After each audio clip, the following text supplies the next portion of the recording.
Hi, my name's Professor Silver, and you're watching Pokemon Explained, where we focus on the narrative arcs of all our favorite characters from the Pokemon anime.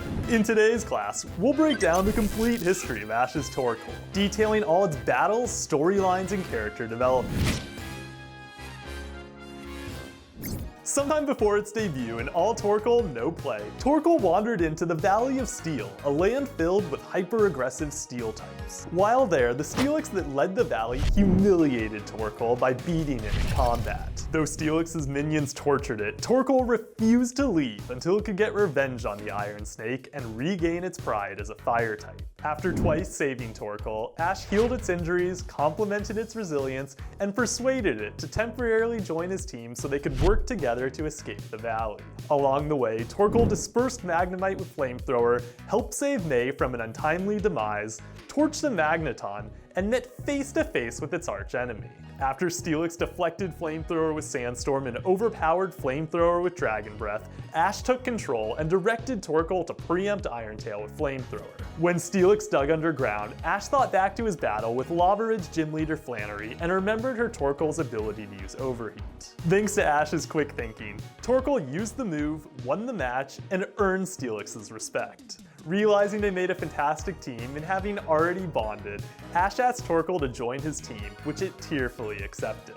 Torkoal's habit of crying and releasing smoke whenever it was happy, sad, or overly emotional continued all throughout the series. Notable examples of Torkoal's emotional outbursts include crying tears of happiness upon meeting the gang's other Pokemon, mediating a dispute between Trico and Corphish, weeping when Watson's Electrike evolved to Manectric, despairing after accidentally blasting Skitty with smoke, marveling at Growfile and Corphish's impressive power, rejoicing after winning battles, swelling with joy upon meeting Snorunt, and feeling all kinds of emotion after thawing Anthony's behind.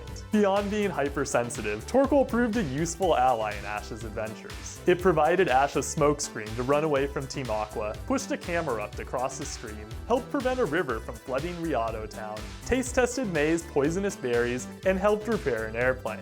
In Pearls Are a Spoink's Best Friend, Torkoal helped reunite a Spoink with its lost Pearl. When Spoink lost its Pearl a second time in Clamperl of Wisdom, Torkoal grew so sad that it jumped into the ocean to look for it, even though it couldn't swim. In both episodes, Torkoal bravely protected Spoink from Team Rocket's advances by fending off Dustox, Cacnea, and Seviper. Though Torkoal typically put others before itself, Ash always made sure Torkoal had fun as well. Notable instances include tripping while kicking a soccer ball, flying in zero gravity, and enjoying a carnival with Corphish. Of course, Torkoal also battled a plethora of opponents. Its first battle after capture took place during Ash's rematch with Gym Leader Watson and his Manectric. Upon missing Flamethrower and getting hit by Tackle, Torkoal shielded itself from Bite with Iron Defense, overpowered Thunder Wave with Overheat, attacked again with Overheat, and struck with Flamethrower. Torkoal tried to counter with Overheat, but Manectric easily overpowered it and won the battle. Unfortunately for Torkoal, Ash failed to consider that Overheat gets weaker and weaker each time it's used. After falling to Manectric, Torkoal wrecked Seviper and took part in a practice battle with a Ludicolo owned by a trainer named Poncho. Though Torkoal missed Flamethrower, tanked Focus Punch, and overcame Double Team, the episode ended before the battle concluded. Though Torkoal defeated many Pokemon while training for Ash's battle with Norman, none of its battles took place on screen. During the gym battle itself, Torkoal overcame Slackoff's Blizzard with Flamethrower, but fell to Vigoroth after missing Overheat and getting scratched. In Garden of Eden, Torkoal helped a Slackoff evolve so it could defend its home from an invading Snorlax. At the Battle Tower, Torkoal fought alongside Pikachu against a Blastoise and Blaziken. Because Pokemon terrified Ash's partner Tori and left him too scared to command an order, Torkoal took heavy damage from Bubble and Rapid Spin and accidentally smoked out Pikachu. Though Torkoal expressed deep remorse, Blaziken knocked it and Pikachu out with Overheat. In Vanity Affair, Torkoal defeated a trainer Scizor by deflecting Hyper Beam with Iron Defense and launching a destructively potent Overheat. Torkoal then fought Brock's Lombre in a practice battle. Though Lombre dodged Body Slam and Flamethrower and landed Water Gun and Razor Leaf, Torkoal blasted it into the stratosphere with Overheat. Upon recovering Lombre, Torkoal helped defeat Team Rocket by slamming Cacnea and burning Seviper. After training for the Hoenn League with Ash's other Pokemon, Torkoal fought in a double battle alongside Corphish against a Swalot and Tropius owned by Ash's competitor Dominic. Though Torkoal and Corphish both defended themselves from Razor Leaf, and Torkoal shrugged off Bullet Seed, Corphish took heavy damage from Sludge Bomb.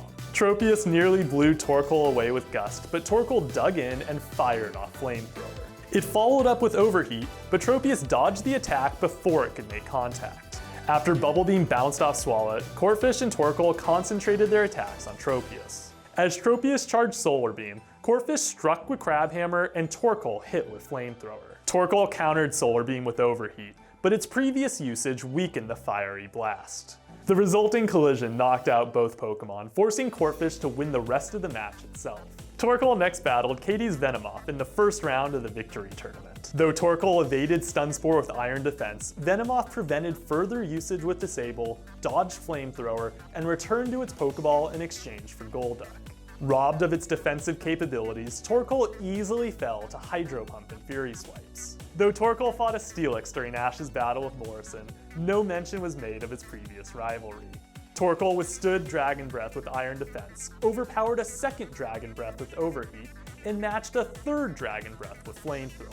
Steelix upped the intensity by digging underground, upending Torkoal, and knocking it out with a fourth Dragon Breath. Following its loss against Steelix, Torkoal fought Tyson's Shiftry. Though Shiftry dodged multiple Flamethrowers and struck with Mega Kick and Shadow Ball, Torkoal won out with an Aerial Flamethrower.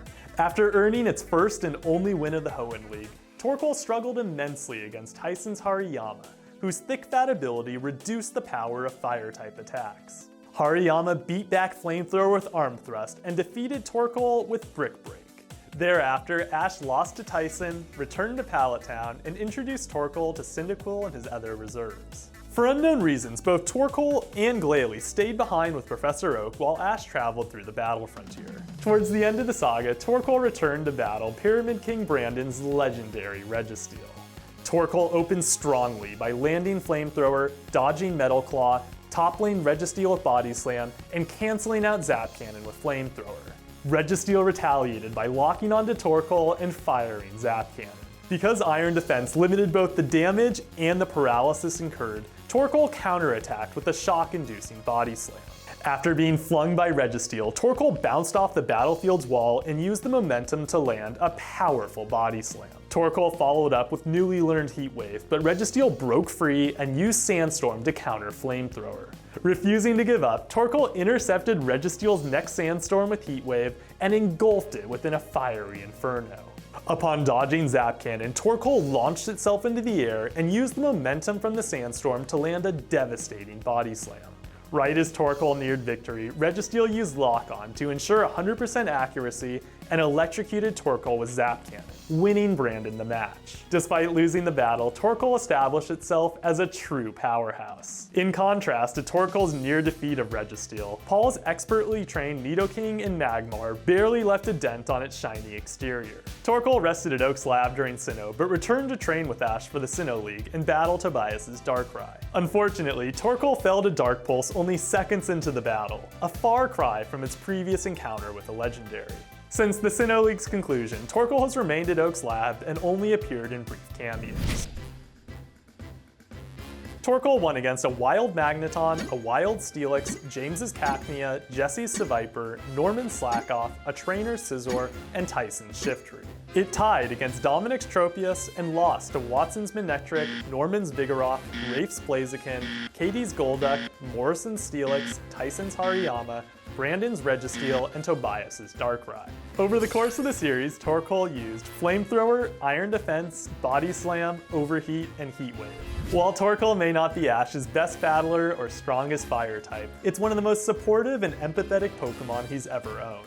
And with that, class is adjourned. I'll be back next week to cover a different character from the anime. Make sure to subscribe and hit the bell so you're never late to class. And for extra credit, like this video and let me know your thoughts on Ash's Torkoal. Until next time, catch you later.